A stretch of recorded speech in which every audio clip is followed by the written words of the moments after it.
Viewers, welcome to my YouTube channel. আমাদের আজকে tutorial HSC English, HSC word or phrase, Barishal board 2023। তো আমরা আজকে ওয়ার্ড এবং ফ্রেজে যে বরিশাল বোর্ড 2023 যে প্রশ্নটি এসেছিল সেই প্রশ্নটি আজকে আমরা সমাধান করব। তো এখানে আমি বাংলা অর্থ সহ প্রত্যেকটা সেন্টেন্সের সমাধান করে দিয়েছি তোমাদের বোঝার সুবিধার্থে। তো দেখো, আমরা আগে শুরুতে বক্সের ভিতরে যে ওয়ার্ডগুলো আছে সেই ওয়ার্ডগুলো আমরা একটু দেখে নিই। তো এখানে প্রথমে আছে দেয়ার। তো দেয়ার হচ্ছে কোনো স্থানে কোনো কিছু আছে, অর্থাৎ কোনো স্থানে কোনো কিছুর অস্তিত্ব আছে বা নেই এরকম অর্থে বাক্যের শুরুতে সাবজেক্ট হিসেবে দেয়ার বসে। তারপর আছে ফিল লাইক। তো ফিল লাইক শব্দের অর্থ হচ্ছে কোনো কিছু করতে ইচ্ছে হয় বা কোনো আকাঙ্ক্ষা প্রকাশ করতে ফিল লাইক ব্যবহার করা হয়। তারপর হচ্ছে অ্যাজ সুন অ্যাজ, অর্থাৎ হওয়া মাত্র, যা মাত্র এরকম অর্থ অ্যাজ সুন অ্যাজ ব্যবহার করা হয়, অর্থাৎ একটি কাজ শেষ হওয়া মাত্র আর একটা কাজ শুরু, এরকম অর্থে আমরা অ্যাজ সুন অ্যাজ ব্যবহার করি। তারপর হচ্ছে হ্যাড বেটার। তো হ্যাড বেটার শব্দের অর্থ হচ্ছে বরং ভালো বা কাউকে ভালো উপদেশ দেওয়ার অর্থে আমরা হ্যাড বেটার ব্যবহার করি বা কাউকে উপদেশ দেওয়ার অর্থে। তারপর আছে হোয়াট ডাজ লুক লাইক, অর্থাৎ কোনো ব্যক্তি বা প্রাণী বা বস্তু দেখতে কেমন সেটা জানতে চাইতে আমরা হোয়াট ডাজ লুক লাইক ব্যবহার করি। অ্যাজ ইফ অর্থ হচ্ছে যেন, আর হোয়াট ইফ অর্থে কী ঘটবে যদি, এরকম অর্থে আমরা হোয়াট ইফ ব্যবহার করি। তারপর উড রাদার। উড রাদার এমন একটা সেন্টেন্সে আমরা ব্যবহার করব যে সেন্টেন্সে আমরা দেন থাকবে, আর উড রাদারের অর্থ হচ্ছে দুটি কাজের মধ্যে একটি বেশি পছন্দ, এরকম অর্থে আমরা উড রাদার ব্যবহার করব। ইউজ টু, অর্থাৎ অতীতে কোনো কিছু করতো বা কোনো কাজ করতো কিন্তু এখন আর সে সেটা করে না, এরকম অর্থে আমরা ইউজ টু ব্যবহার করব। আর হটসিট লাইক, অর্থাৎ কোনো অভিজ্ঞতার বিবরণ দিতে বা কেউ কোনো কিছু করে সেটা আমি করলে কেমন হতো বা সেটা করতে কেমন, এমন অনুভূতি জানতে চাইতে আমরা হোয়াটসঅ্যাপ লাইক ব্যবহার করি। তো এই ছিল মোটামুটি বক্সের ভিতরে যে ওয়ার্ডগুলো আছে সেই ওয়ার্ডগুলো বাংলা অর্থ। এবং এখন আমরা যেটা করব, প্রত্যেকটা সেন্টেন্সের বাংলা অর্থ সহ আমরা ব্যাখ্যা করব এবং প্রশ্নগুলো সমাধান করার চেষ্টা করব। তো চলো শুরুতে আমরা চলে যাই আমাদের এ নাম্বার যে প্রশ্ন। তো দেখো, এ নাম্বার প্রশ্নে বলা ছিল যে জলি ইজ মাই ফ্রেন্ড, অর্থাৎ জলি আমার বন্ধু। She has sing in a swear but she gave it up for some unavoidable reason, অর্থাৎ জলি আমার বন্ধু, সে আগে একটি গায়ক দলে গান গাইতো কিন্তু কিছু অনিবার্য কারণে সেটা ছেড়ে দিয়েছে।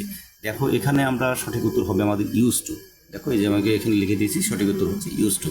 কেননা দেখো, এখানে জলি হচ্ছে আমার বন্ধু, আর জলি আগে কী করতো, একটা গায়ক দলে সে গান গাইতো কিন্তু এখন সে সেই গান অনিবার্য কোনো কারণে সে কী করে না, এখন আর গান গায় না। অর্থাৎ আগে সে একটা কাজ করতো কিন্তু এখন করে না। আমরা জানি যে ইউজ টু বসে এমন একটা সেন্টেন্সের শূন্যস্থানে বসবে যেখানে এমন অর্থ প্রকাশ করবে যে সে একটা কাজ আগে করতো কিন্তু এখন আর সেই কাজটা করে না, অর্থাৎ আগে নিয়মিত করতো, এরকম অর্থে আমরা ইউজ টু ব্যবহার করি। তো দেখো, এখানে ব্যাখ্যা আমি দিয়ে দিয়েছি যে অতীতে কোনো অভ্যাস ছিল কিন্তু বর্তমানে তা আর নেই। তো দেখো, এখানে কিন্তু জলি অতীতে কী করতো, একটা গায়ক দলে গান গাইতো কিন্তু এখন আর সে করে না। দেখো, এখানে কিন্তু আমাদের ব্যাখ্যার সাথে মিলে যাচ্ছে যে অতীতে কোনো অভ্যাস ছিল কিন্তু বর্তমানে তা আর নেই, এমন বোঝাতে ইউজ টু বসে। এখানে জলি আগে গান গাইতো কিন্তু এখন আর গায় না, তাই শূন্যস্থানে ইউজ টু বসবে। দেখো, এখন তাহলে সঠিক উত্তর কী হবে, আমাদের এখানে ইউজ টু হবে। তো আমরা এখানে সঠিক উত্তরটি বসাবো কি, ইউজ টু। ইউজ টু, তো এখানে আমরা বসাবো ইউজ টু। এখন দেখো, আমাদের পরবর্তী যে প্রশ্ন, সেই পরবর্তী যে প্রশ্নটি সেটা হচ্ছে বি নম্বর প্রশ্ন। তো বি নম্বর প্রশ্ন এখানে বলা হয়েছে যে the world economy is passing through a great crisis due to war situation, অর্থাৎ বলা হয়েছে যে যুদ্ধ পরিস্থিতির কারণে বিশ্ব অর্থনীতি এক চরম সংকটের মধ্য দিয়ে যাচ্ছে। তো দেখো, এই যে এখানে বলা হয়েছে যে দ্য ওয়ার্ল্ড ইকোনমি মানে বিশ্ব অর্থনীতি, ইজ পাসিং থ্রু মানে অতিক্রম করছে বা যাচ্ছে, এই গ্রেট ক্রাইসিস কি, একটা বৃহৎ একটা কি বা চরম একটা সংকটের মধ্য দিয়ে, ডিউ টু কিসের কারণে, মানে ডিউটি মানে কারণে, ওয়ার সিচুয়েশন অর্থাৎ যুদ্ধ পরিস্থিতির কারণে। তারপরে কি বলা হয়েছে যে দ্য ওয়ার্ল্ড লিডার মানে বিশ্ব নেতাদের। তারপর দেখো, এখানে কি বসবে, আমরা যদি এখানে হ্যাড বেটার বসাই, অর্থাৎ হ্যাড বেটার হচ্ছে বরং ভালো বা উচিত অর্থে হ্যাড বেটার ব্যবহার করা হয়। তো সেক্ষেত্রে যদি আমরা হ্যাড বেটার এখানে ব্যবহার করি তাহলে আমাদের অর্থটা দাঁড়ায় the world leaders had better concentrate on the economy and security of the common people, অর্থাৎ সাধারণ যে জনগণ বা সাধারণ যে মানুষ তাদের কি অর্থনীতি এবং নিরাপত্তার মনোযোগ দেওয়া উচিত কাদের, বিশ্ব নেতাদের। তো সেক্ষেত্রে দেখো আমরা এখানে হ্যাড বিটার ব্যবহার করব। তো হ্যাড বিটার ব্যবহার করলে আমাদের এখানে অর্থটা দাঁড়াচ্ছে যে বিশ্ব নেতাদের উচিত সাধারণ মানুষের অর্থনীতি ও নিরাপত্তার প্রতি মনোযোগ দেওয়া। তো সেক্ষেত্রে যদি দেখো আমরা এখানে ব্যাখ্যাটা দিয়ে দিয়েছি যে ব্যাখ্যা কোনো কিছু করা উচিত বা কোনো বিষয়ে জোরালো পরামর্শ দিতে হ্যাড বিটার ব্যবহার করা হয়। এখানে বিশ্ব নেতাদের মনোযোগ দেওয়া উচিত বোঝাতে হ্যাড বিটার বসবে। তো দেখো এখানে হ্যাড বিটার বসেছে, আর হ্যাড বিটারের পরে আমরা জানি যে কী বসে, ভার্বের প্রেজেন্ট ফর্ম V1 বসে। তো দেখো এখানে কনসেন্ট্রেট, এটা হচ্ছে ভার্বের প্রেজেন্ট ফর্ম, মনোযোগ দেওয়া। তো হ্যাড বিটার পরে এখানে যে ভার্বটা আছে সেটা কিন্তু V1 আছে। তো সেক্ষেত্রে আমরা এখানে কি সঠিক উত্তর দেবো, হ্যাড বিটার। তো had better Dev.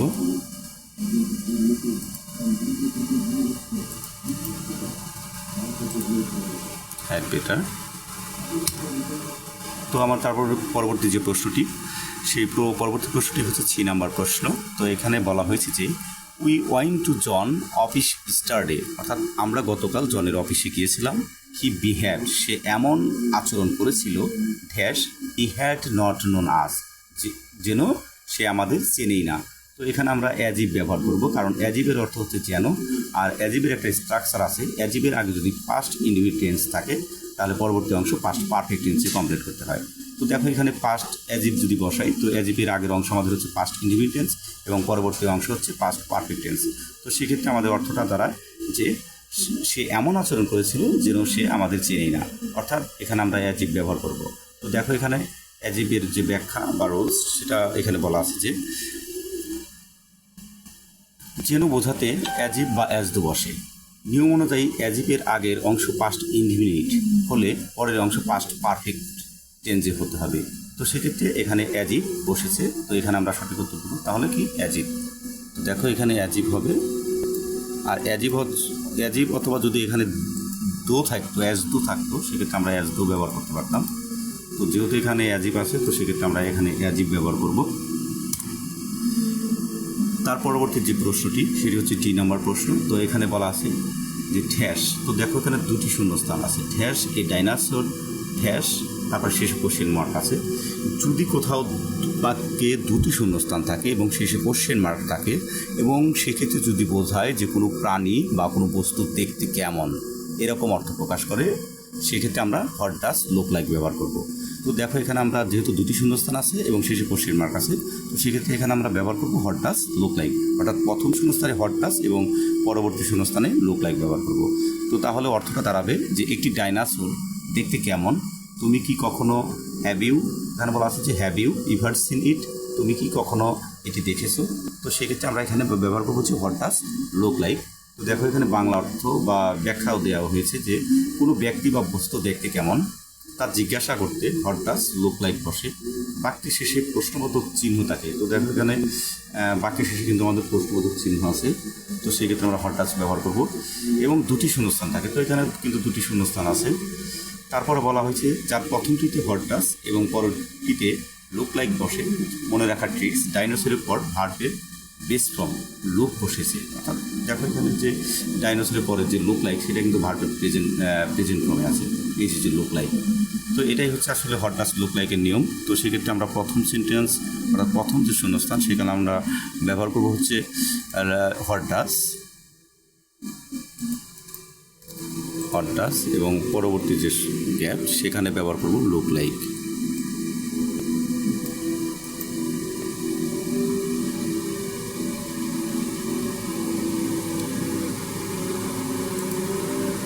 Look like, এই হচ্ছে আমাদের 2 নাম্বার প্রশ্ন।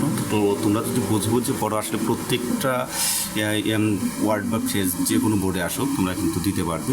তো আমরা এখন পরবর্তী যে প্রশ্ন আমাদের ই নাম্বার যে প্রশ্নটি, ই নাম্বার প্রশ্নে দেখো এখানে কি বলা হয়েছে। তো দেখো ই নম্বর প্রশ্নে যেটা বলা হয়েছে, তো এখানে বলা হয়েছে যে উই আর ওয়েটিং আউটসাইড, অর্থাৎ আমরা ওয়েটিং আউটসাইড অর্থাৎ আমরা বাইরে অপেক্ষা করছি, dash you finished your dinner, অর্থাৎ তুমি রাতের খাবার শেষ করার সাথে সাথেই আমরা বাইরে অপেক্ষা করছি। অর্থাৎ একটা কাজ দেখো হচ্ছে খাবার শেষ করার সাথে সাথেই আমরা কী করছি, এখানে অপেক্ষা করছি, অর্থাৎ একটা কাজ শেষ হওয়ার সাথে সাথে কিন্তু আর একটা কাজের শুরু। তো সেক্ষেত্রে আমরা ব্যবহার করবো অ্যাজ সুন অ্যাজ। তো সেক্ষেত্রে এখানে গ্যাপে হবে আমাদের অ্যাজ সুন অ্যাজ। আর এখানে বলা হয়েছে আবার দেখো don't delay to join us, তো আমরা কী করবো, তারপর বলা হচ্ছে যে আমাদের সাথে যোগ দিতে দেরি করো না। তো ব্যাখ্যা হচ্ছে যেই মাত্র বা সাথে সাথেই বোঝাতে অ্যাজ সুন অ্যাজ ব্যবহার করা হয়, অ্যাকশনটি শেষ হওয়ার সাথে সাথেই আরেকটি অ্যাকশন ঘটবে বোঝাতে এটি বসে। এখন একটা কাজ শেষ হওয়ার সাথে সাথে আর একটা কাজ ঘটবে, এরকম অর্থে অ্যাজ সুন অ্যাজ ব্যবহার করতে হয়। তো সেক্ষেত্রে আমাদের শূন্যস্থানে আমরা ব্যবহার করবো অ্যাজ সুন অ্যাজ। তো আমাদের শূন্যস্থানে হবে as soon as.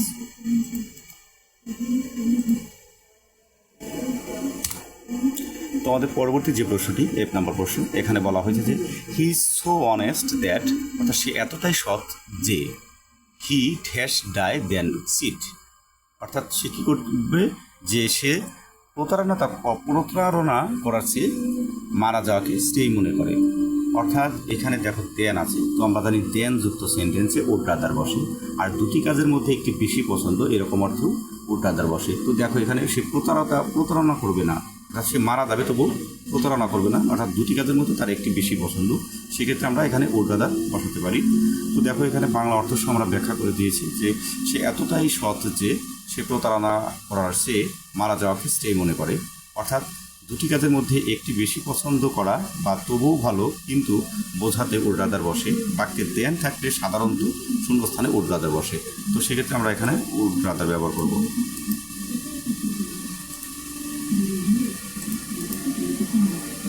Would rather.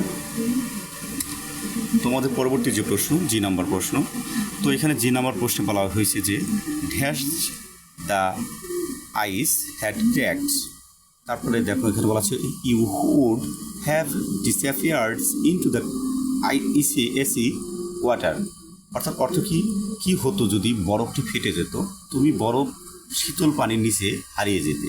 তো দেখো এখন কি ঘটবে যদি, অর্থাৎ কোনো বিপদের আশঙ্কা প্রকাশ করতে বাক্যে আমরা জানি হটিভ বসে, আর হটিভ যুক্ত বাক্যে শেষে কোশ্চেন মার্ক থাকে। তো দেখো এখানে কোশ্চেন মার্ক আছে, তো কোশ্চেন মার্ক থাকলে আমরা হটিভ বসাবো, আর যদি বাক্যের অর্থটা এরকম কোনো কাল্পনিক কোনো বিপদের আশঙ্কা প্রকাশ করে সেক্ষেত্রে আমরা হটিভ ব্যবহার করব। তো দেখো এখানে হটিভ যদি ব্যবহার করি তাহলে বাক্যের অর্থ দাঁড়ায় যে কি হতো যদি বরফটি ফেটে যেত, তুমি বরফ শীতল পানির নিচে হারিয়ে যেতে। অর্থাৎ ব্যাখ্যা কি হতো যদি বা কোনো কাল্পনিক বিপদের আশঙ্কা প্রকাশ করতে বাক্যের শুরুতে হটিভ বসে, এরপর সাধারণত একটি সাবজেক্ট প্লাস ভার্ব থাকে এবং শেষে প্রশ্নবোধক চিহ্ন থাকে। তো দেখো এরপরে কি আছে, একটা দ্য আইস অর্থাৎ বরফ, এখানে একটা সাবজেক্ট আছে, তারপরে কি আছে ভার্ব আছে একটা, এবং শেষে কোশ্চেন মার্ক আছে। তো সেক্ষেত্রে এখানে কি ঘটবে যদি এরকম অর্থে আমরা হটিভ ব্যবহার করব। তো সেক্ষেত্রে এখানে হটিভ হবে শূন্যস্থানে। তার পরবর্তীতে আমাদের পরের যে প্রশ্নটি আছে 8 নম্বর প্রশ্ন, তো এখানে বলা হয়েছে যে you told me about a French novel, অর্থাৎ তুমি আমাকে একটি ফরাসি উপন্যাসের কথা বলেছিলে ড্যাশ দ্য নভেল।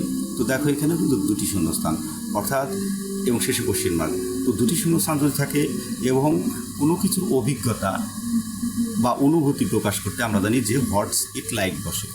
তো সেই ক্ষেত্রে দেখো এখানে আমরা হট ব্যবহার করব এবং শেষে লাইক ব্যবহার করব। তো এটা দ্য নভেল, অর্থাৎ এখানে কিন্তু একটা নভেল অর্থাৎ নাউন আছে, তো সেক্ষেত্রে ইটও থাকতে পারে। তো এখানে যেহেতু নভেল আছে অর্থাৎ নাউন আছে, তো সেক্ষেত্রে আমরা হটস লাইক ব্যবহার করব। তো সেক্ষেত্রে দেখো এখানে বাংলা অর্থটা দাঁড়ায় তুমি আমাকে একটি ফরাসি উপন্যাসের কথা বলেছিলে, উপন্যাসটি কেমন। দেখো একটা অভিজ্ঞতার অর্থাৎ তুমি একটা হয়তো উপন্যাস পড়েছিলে কিন্তু আমি সেটা পড়িনি, আসলে উপন্যাসটি কেমন তার একটা অনুভূতি জানতে চাওয়া হয়েছে। তো সেক্ষেত্রে আমরা এখানে হটস লাইক ব্যবহার করব। তো দেখো এখানে কিন্তু বলা হয়েছে যে কোনো কিছুর অভিজ্ঞতা বা সেটি কেমন বা কেমন অনুভূতি বা কেমন অভিজ্ঞতা তা জানতে হটস ইট লাইক বা হটস লাইক এখানে ব্যবহার করা হয়। এখানে দুটি শূন্যস্থান ও শেষে প্রশ্নবোধক চিহ্ন থাকে, তবে শূন্যস্থানের মাঝে কোনো ভার্ব এর বেস ফর্ম থাকে না। এখানে নভেল একটি নাউন, অর্থাৎ এই যে শূন্যস্থানের যে মাঝে সেটা এখানে কোনো ভার্ব থাকবে না, এখানে একটা নাউন থাকবে। ঠিক আছে, এটাই হচ্ছে হটস ইট লাইকের যে নিয়ম। তো সেক্ষেত্রে আমরা এখানে হটস ব্যবহার করব,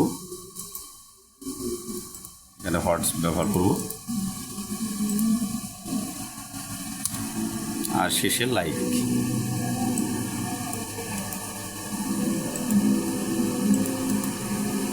শেষে লাইক।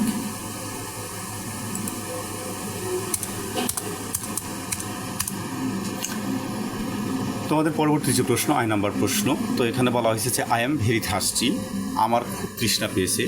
তারপর বলা হয়েছে যে I dash having a nice cool glass of lemonade, অর্থাৎ বলা হয়েছে যে আমার খুব তৃষ্ণা পেয়েছে, আমার এক গ্লাস ঠান্ডা লেবুর শরবত খেতে ইচ্ছে করছে। তো আমরা জানি কোনো কিছু ইচ্ছে করছে বা আকাঙ্ক্ষা প্রকাশ করতে ফিল লাইক ব্যবহার করা হয়। তো সেক্ষেত্রে আমাদের সঠিক উত্তর হবে এখানে ফিল লাইক।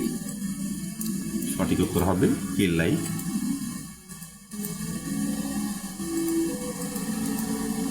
সঠিক উত্তর হবে এখানে ফিল লাইক।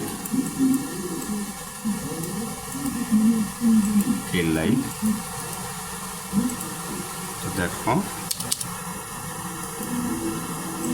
এখানে আমাদের সঠিক উত্তর হবে ফিল লাইক।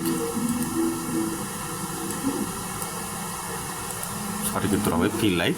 অর্থাৎ তাহলে ব্যাখ্যাটা হবে কোনো কিছু করতে ইচ্ছে হওয়া বা আকাঙ্ক্ষা প্রকাশ করতে ফিল লাইক বসে। যেমন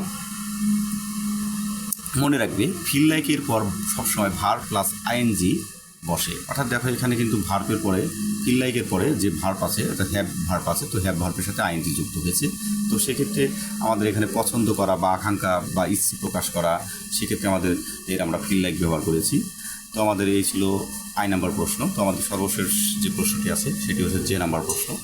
তো এখানে বলা হয়েছে যে ড্যাশ, তো দেখো শুরুতে এখানে একটা শূন্যস্থান, তারপরে বলা হয়েছে exist no life in the Mars, অর্থাৎ মঙ্গলে কোনো প্রাণের অস্তিত্ব নেই। তো আমরা জানি যে কোনো স্থানে কোনো কিছু আছে বা নেই বোঝাতে ইন্ট্রোডাক্টরি দেয়ার দিয়ে বাক্য শুরু করতে হয়। তো সেক্ষেত্রে আমরা দেয়ার ব্যবহার করব। যেহেতু বাক্যের শুরুতে কোনো নির্দিষ্ট সাবজেক্ট নেই তাই এখানে দেয়ার বলবে। তো যেহেতু এখানে সাবজেক্ট নেই আর সাবজেক্ট হিসেবে বসার জন্য আমরা এখানে কী বসাবো? দেয়ার বসাবো। তো সেক্ষেত্রে আমরা এখানে সঠিক উত্তর হবে আমাদের দেয়ার। সঠিক উত্তর দেয়ার।